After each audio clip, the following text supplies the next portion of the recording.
आपका एक बार फिर स्वागत है अटेवा न्यूज़ में। आपके हक अधिकारी की आवाज़।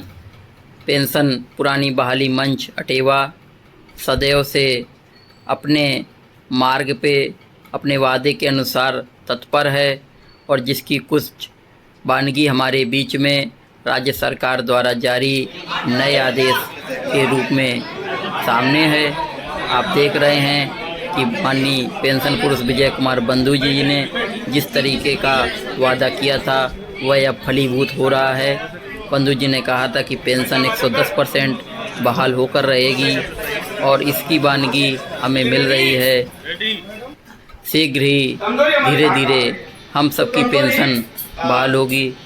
इस मौके पर अटेवा न्यूज़ राज्य सरकार, शासन प्रशासन का तहे दिल से शुक्रिया अदा करना चाहता है, आभार प्रकट करना चाहता है। उक्त तस्वीरें पिछले 23 जून दिन रविवार की हैं, जब प्रदेश पदाधिकारियों की बैठक में पूरे प्रदेश से पदाधिकारी एकत्र हुए थे। बंधु जी के आह्वान पर नई रणनीति के तहत सामान्य लोकसभा निर्वाचन के बाद ये पहली बार मौका था जब निर्देश जारी किए गए। इस अवसर पर बैठक के प्रारंभ में ही पेंशन शहीद रामाशीष जी को पुष्पांजलि अर्पित कर बंधु जी ने पुनः वह अपना किया हुआ वादा याद दिलाया कि जब तक पेंशन बहाल नहीं करा लेता चैन से नहीं बैठूंगा। इस अवसर पर प्रदेश महामंत्री नीरज पत्र त्रिपाठी, प्रदेश उपाध्यक्ष सत्येंद्र राय के साथ साथ विभिन्न प्रदेश पदाधिकारियों ने पेंशन शहीद रामाशीष जी के चित्र पे पुष्पांजलि अर्पित की। देश की यह बैठक हमेशा की तरह संचालित होने वाली बैठकों की तरह ही अनुशासित रूप से संचालित और संपन्न हुई। बैठक का संचालन रमेश त्रिपाठी जी के साथ साथ प्रदेश महामंत्री एवं विजय प्रताप सिंह बुढ़नपुरी द्वारा किया गया।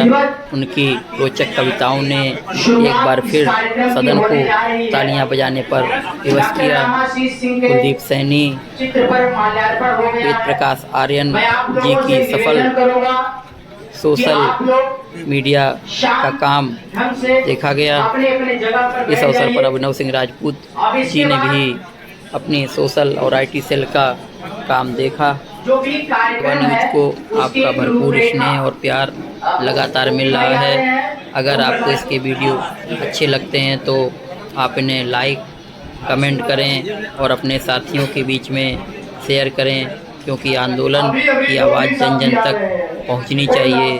और जब हमारे सभी साथी इस आंदोलन में एकत्र होकर लग जाएंगे तो वह दिन दूर नहीं होगा जब हमारी पेंशन बहाल होके रहेगी और यह समय बहुत कम हो जाएगा। साथियों, बैठक में बंधु जी द्वारा दिए गए विषयों पर कुछ पदाधिकारियों को बोलने का मौका मिला, जिसके कुछ प्रमुख अंश इस प्रकार हैं। आइए उनका श्रवण करें। उन्हें सिर्फ ये बतानी है कि आप किसके साथ लड़ना चाहते हो, क्योंकि ईमानदारी से पुरानी पेंशन की लड़ाई या निजीकरण की बात हो तो सिर्फ अटेवा और उसका नेतृत्व आदरणीय विजय कुमार बंधु जी करते हैं।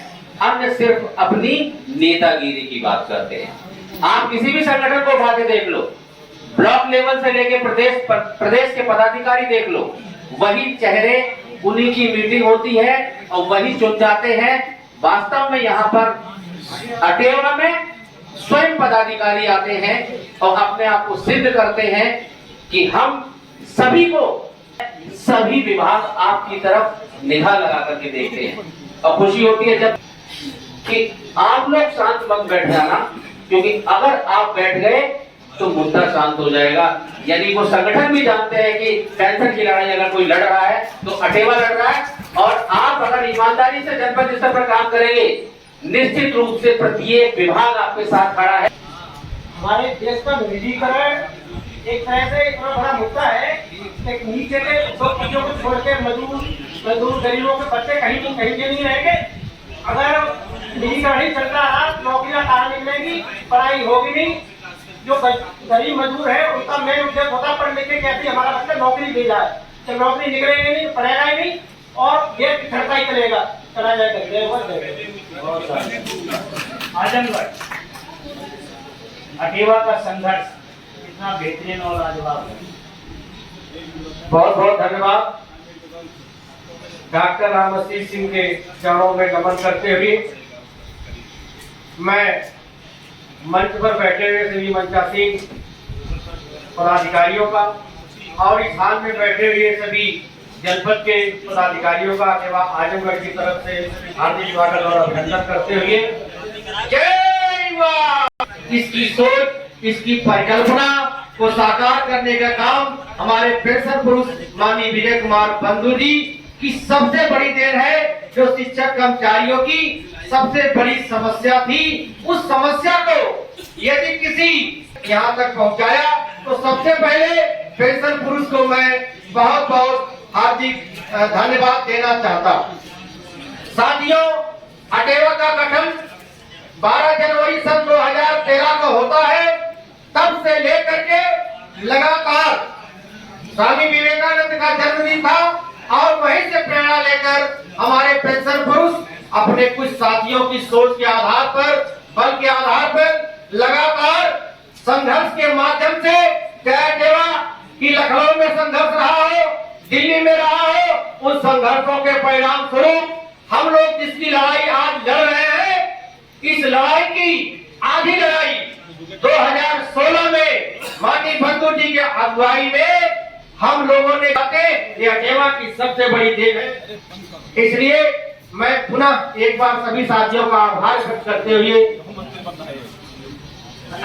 जय युवा जय अटेवा। अम्बेडकर नगर